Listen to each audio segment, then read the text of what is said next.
Linda accepted the deal without hesitation. For her, dealing with them was just a small sacrifice in exchange for her ticket to Luminara.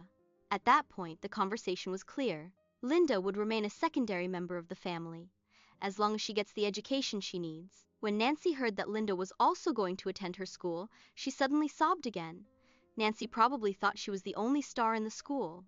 And then she immediately ran towards the stairs while shouting that she couldn't be with Linda. "Mama, Papa, I'm just going to leave. I admit that I'm just a freeloader here. I will give everything to Linda," Nancy said while hurrying upstairs to get her things. Mr. and Mrs. Louise immediately panicked. They chased Nancy and forcibly stopped her in the hallway. Joseph, on the other hand, faced Linda with anger in his eyes. "Look at what you've done. Because of your insistence, my sister is getting hurt," Joseph shouted. He almost approached Linda to hurt her, but Linda just stood there and didn't move. For Linda, Joseph's anger was very illogical because she was not doing anything wrong other than asking for the right to study. Charles joined the conversation with his serious voice to calm the situation. He told Nancy that whatever happens, she is still their true child because they grew up together. Mr. blamed. "Louise and Nancy's biological parents are in Brookshire because of a mistake when they were born. And it was said that Nancy was innocent, so she had nothing to be ashamed of or afraid of." Linda just watched while they praised Nancy and promised to protect her no matter what. Mrs. turned to Louise to Linda and told her not to think that they would favor her because she is the biological daughter. "We will protect Nancy. We don't know you yet, so don't expect anything," her mother said directly. Linda did not answer. In her heart, she also didn't want to get along with these people.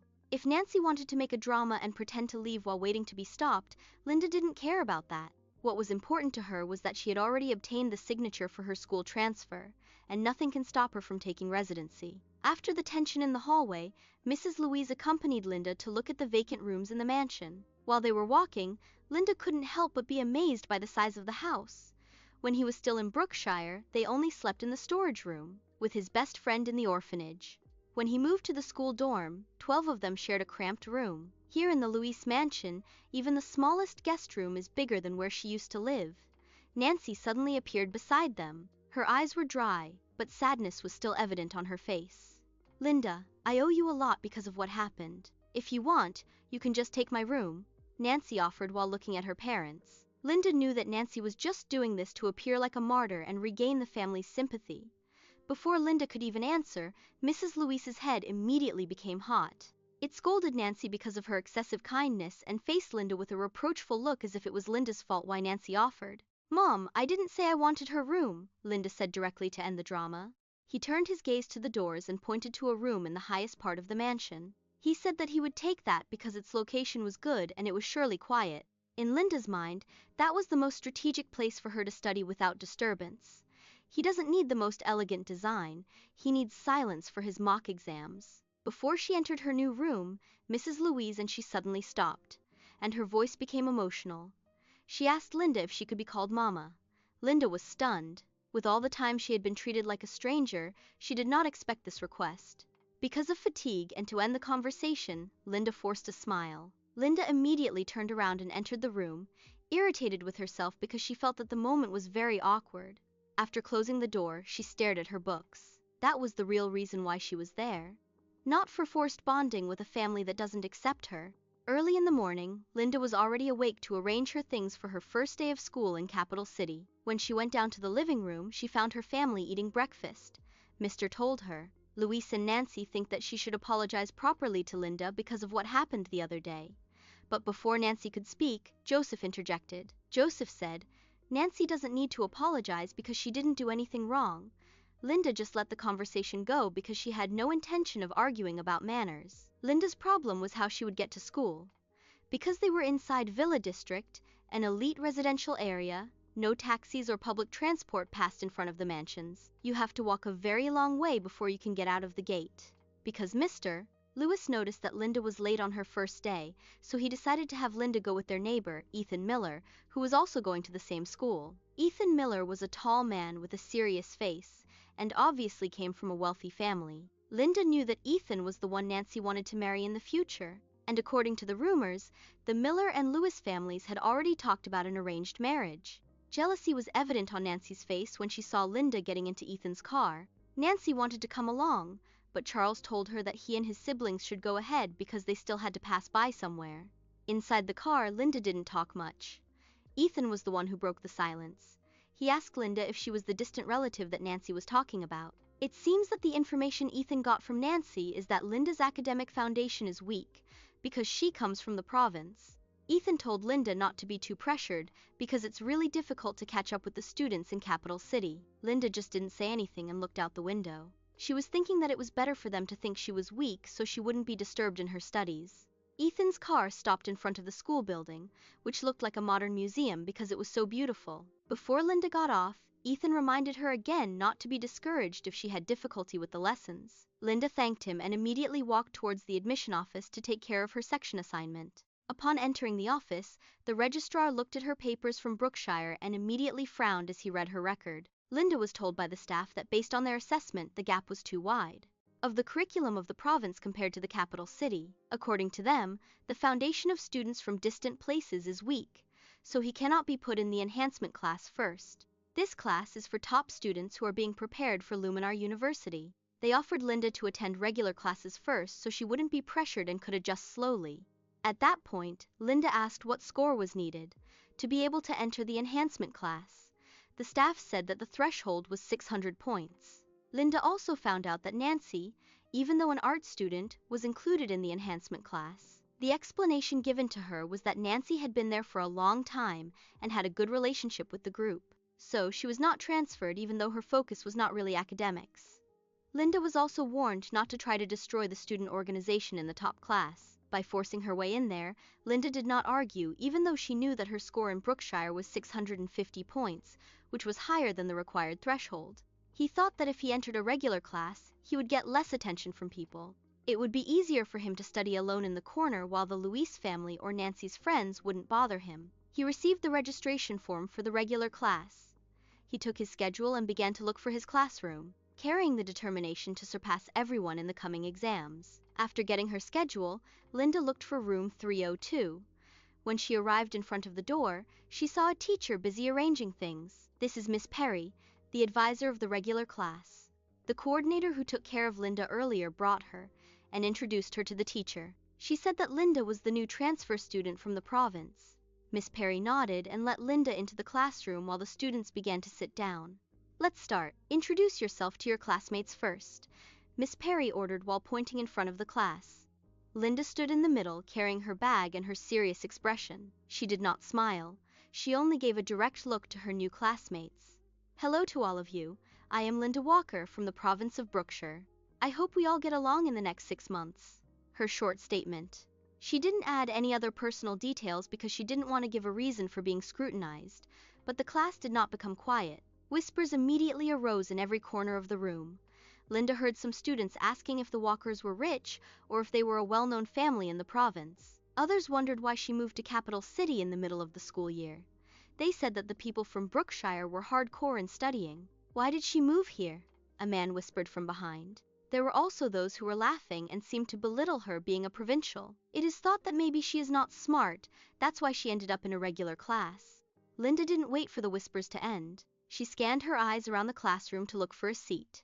She saw a vacant chair at the front, right in front of Miss Perry's desk. This was the place she chose because she knew that here she would hear every lesson clearly and she could focus more easily on the blackboard. Besides, few people wanted to sit in the front, because surely there won't be too much disturbance or noisy neighbors. While she was opening her textbook to page 103, she felt the gazes of her classmates, but she ignored it and started writing notes. Linda Walker was belittled by the Louise family and her school because she was from the province, and they thought her academic foundation was weak. Because of the discrimination, she was placed in a regular class while the favorite child, Nancy, remained in the elite group. However, everything changed when Linda got rank 1 in the MAC exam with a record-breaking 748 points. The Louise family was surprised and ashamed, and the elite students when she proved that she was the smartest in the entire capital city. Now that she has everyone's attention, what will Linda's next step be to finally get her dream residency and a slot at Luminar University? Before we begin, maybe you could like this video. This is a big deal for us content creators. Thank you very much. Linda Walker is known throughout the province of Brookshire as a serious high school student. Even though her life is difficult, she is a star when it comes to academics. But for Linda, being top in the province is not enough. Her real target is Luminara University in Capital City. She also plans to take the civil service exam to get the residency permit she needs for her future career. But when the latest results of her MAC exam came out, she was a bit disappointed. She only got 650 points. In Brookshire, this score is that of a genius, but Linda knows statistics. In Capital City, this score won't even enter the top 1,000 ranking. If her points don't increase, it's unlikely she'll set foot in the Luminara. While he was thinking about how to chase the score threshold he needed, a piece of news broke his routine. Some people came and said that he was not a real walker.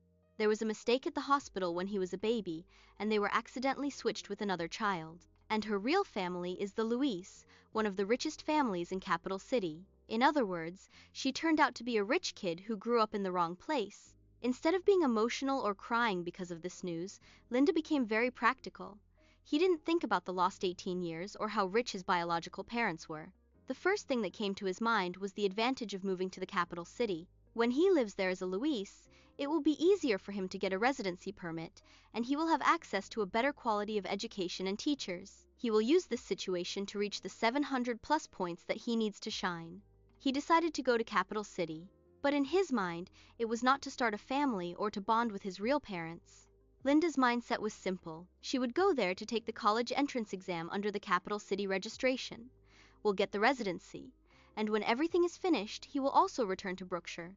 For him, the Louise family is just a strategic move for his academic goals. She packed her books and belongings ready to face the new environment just for her dream of passing. The vehicle stopped in front of a huge gate in capital city. Linda's descent, it was not the luxurious design of her mansion that caught her attention, but the tension that she immediately felt upon entering the door. Before she could even put down her things, a passionate scene greeted her. Nancy, the woman who took her position for 18 years, was standing in the middle of the living room. She was crying and holding a suitcase. It seemed like she was mourning a victim in front of everyone. "Mom, Dad, I'm just going to leave. I don't belong in this family," Nancy said while sobbing. He was approached by the couple Louise to comfort him. Linda clearly saw the difference in how they were treated. While they were hugging Nancy, they only gave Linda a cold look. Mrs. said, "Louis, even though Linda is their biological daughter, she still doesn't compare to Nancy, whom they raised for almost 2 decades. They even told Linda to never try to mistreat Nancy because they wouldn't hesitate to kick her out." While this was happening, Linda was quietly observing the people she would be with in the house. She met Joseph, the second sibling who seemed hot-tempered and easily irritated by her presence. Charles was also there, the eldest sibling with a deep and cold voice. See, Charles is the serious type, and seems to always be observing, the boss of the siblings that you can't easily fool. Linda felt like she was just a stranger that they were forced to let in. Linda also didn't escape the judgments about her appearance. At origin, they talked about how her actions were obviously provincial and that she needed to be taught proper manners and rules within the mansion. For them, her arrival was a big nuisance. But for Linda, these words were meaningless. She doesn't care what they think of her clothes or the way she speaks. She's more concerned with where she can position herself. To continue solving her practice problems, the power imbalance inside the house is clear. Nancy is the princess, and she is the intruder who needs to be reformatted to be acceptable in their high society world. Before Linda could recover from the tension in the living room, the family's butler, Luis, approached and handed her a folder. Inside it was a list, those they call house rules. As Linda read this, her brow slowly furrowed. The first rule: the whole house needs to be quiet when the master or her father is there, and it is forbidden to look directly into his eyes as a sign of respect. He also needs to bow 90 degrees every time he serves anything to the family members. The list became even more absurd in the second part. Madame Louise needs soup from spring water every 6 a.m., and before sleeping, there should be a prepared foot bath with a temperature of exactly 40 degrees. Also written there were the specific foods that Nancy wanted, like Western food and braised eggplant, as if it was Linda's obligation to know or prepare them. The message of the list was clear. She would not be treated as a child or sibling, but as an apprentice who needed to serve inside the mansion. Linda felt intense irritation. In her mind, it was already the 21st century, but the way she was treated was as if she were inside an old novel where the protagonist was being bullied. He did not go to the capital city to learn to be a perfect maid, or to follow the outdated traditions of the Louise. He put down the folder on the table and faced the family who were looking at him, waiting for his obedience. "I will not do these things." Mrs. Lewis's and Joseph's eyes widened at what Linda said. Linda explained that the only reason she agreed to move was to prepare for the entrance exam of Luminar University and not to be a helper in her own family. He gave them an ultimatum. If their plan was to make him a servant of Nancy and the family, it would be better for him to just go back to Brookshire right away. He was not afraid to lose the luxury of the mansion because what was more important to him was his time for studying. The living room remained silent after Linda delivered her ultimatum. Mrs. Louise couldn't believe that a young woman from the province had the courage to answer them like that. Before Joseph could shout in anger, their father suddenly interjected. He said that there was just a mistake, and the list that Linda gave was for the newly hired helpers and not for him. Even though Linda knew that this was just an excuse, so that the family would not be embarrassed, she just let it go. If you want to live here and protect Nancy's peace, you also need to adjust. Mr. Louise said, while looking at her seriously. That's when Linda took the opportunity to lay out her request. She doesn't need jewelry, money, or fancy clothes. He said that he would agree to stay in the mansion and endure their cold treatment as long as they give him one thing: to be able to enter the school where Nancy is studying. Luis and his wife looked at each other. It seemed they did not expect that to be what he would ask for. Linda explained that she heard the teachers in that school were all top graduates of Luminara University. For her, that was the most important resource she could get in Capital City to ensure her passing of the college entrance exam. He doesn't care about the social status of the school. What he's after is the curriculum and the coaching of the instructors. It took a while before Mr. Luis answered, but in the end he nodded in agreement. Okay, we will transfer you there, but there is one condition, his father warned. She just needs to stick with Nancy and make sure she doesn't make any scenes that would damage the family's reputation or cause stress to her sibling. Linda was currently writing when Miss Perry suddenly stopped her lecture and stood straight in front of the class. She knocked on the blackboard to get everyone's attention. Miss Perry said that the major mock examination, also known as the mock exam, will be held next week. This exam is legendary in Capital City because it determines who has the potential to enter top universities like Luminara. For Linda, this is the opportunity she has been waiting for. If she can get a high score here, she can prove that her 650 points in the province were not just luck, and that the placement in the regular class was wrong for her. Upon returning to the mansion, Linda immediately went to the living room to continue her review. Because it was a bit dark in her room and the chair in the living room was more comfortable, she laid out her numerous reviewers and practice test papers there. Joseph saw her coming down the stairs and immediately let out a teasing laugh. Are you pretending to be a good student again?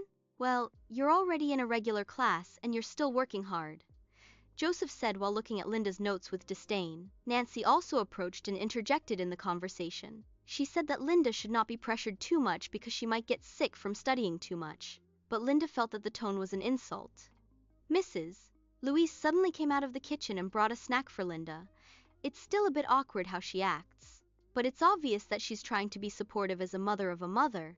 She put the food on the table and told Linda to eat first. Joseph noticed the thickness of Linda's book and told her it looked like she was just cramming because the exam was near. Linda faced him without emotion and said that it was not cramming. It's called an efficient sprint review. I'm just reviewing the high-yield topics that are sure to appear on the MAC exam, Linda answered directly, which silenced Joseph. The day of the exam arrived, and Linda entered the classroom early. Tension filled the entire school. Even the students in the enhancement class had serious faces. Upon placing the test paper on her desk, Linda took a deep breath. She looked at the first page and noticed that the questions were really more complicated than the exams in Brookshire. But the logic of these is familiar to her. Holding her ball pen, she began to answer the first math problem with rapid speed and focus. For Linda, every shade on the answer sheet is a step closer to her dream of licensure and residency, and she has no intention of making a mistake. A week after the intense exam, the main lobby of the school was filled with noise. It is customary here to post the top 100 overall scores on a huge digital monitor for everyone to see. The students are gathering, mostly from the enhancement class, because they are confident that they will dominate the list. Nancy and Ethan Miller are also there while Joseph is standing on the side, waiting to see Nancy's name in the top 10. When the screen refreshed for the final ranking, the whole room suddenly fell silent. At the very top, in rank 1, the name they didn't expect appeared: Linda Walker, 748 points. Almost everyone was dumbfounded. This wasn't just a passing score. Linda surpassed the record of the smartest student in the enhancement class by more than 20 points. Nancy, who was only ranked 52nd with 590 points, covered her mouth and obviously couldn't believe what she was seeing. How did this happen? She's just in the regular class, right? A whisper of a student that everyone immediately heard. Joseph approached the monitor. He stared intently at the screen as if something was wrong with the system. He could not accept that his sibling, whom he called a provincial and weak in foundation, had gotten the highest score in the whole school. Ethan Miller looked at Linda. It just entered her lips. It didn't look excited. In fact, Linda's forehead was a little furrowed while looking at her own score. Miss Perry approached Linda with a printed record of the exam results. The teacher said that all the teachers were surprised because Linda had a perfect score in the math and science sections, and there were only a few deductions in English and logic. Linda, this score is enough for you to be transferred to the enhancement class immediately, starting tomorrow, said Miss Perry. But instead of being happy, Linda just looked at the registrar who had previously said she wouldn't be able to handle the curriculum in Capital City. My target was 750 for full residency points, but I only got 748. I still need to adjust for the next exam. Linda's simple answer. For her, it's not about embarrassing Nancy or showing off to the Louise family. Her mindset remains strategic.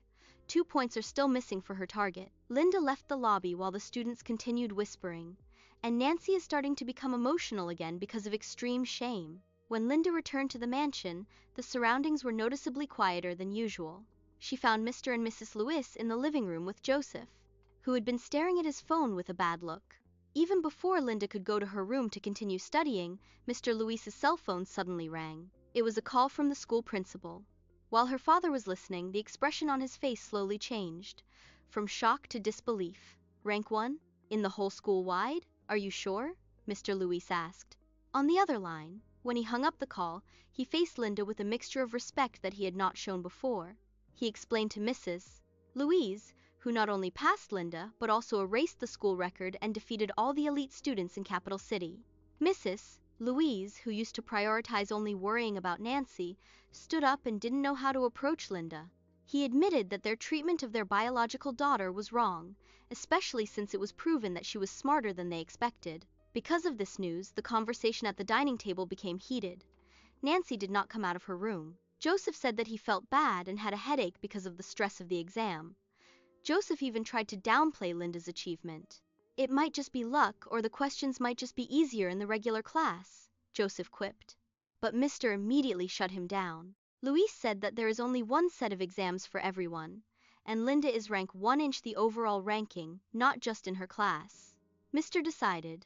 Louise, starting tomorrow, will give Linda her own study office inside the mansion, and all the advanced reviewers she needs will be bought by the family. It also said that everyone should adjust because Linda will be the representative of the Louise family for Luminara University, while her parents planned that Linda would remain silent while eating. For her, these new privileges are just tools to make it easier for her to reach 750 points. Before the night ended, Linda entered her room and opened her laptop to check the residency application portal. Because of his rank 1 result, he received a notification that his status was high priority.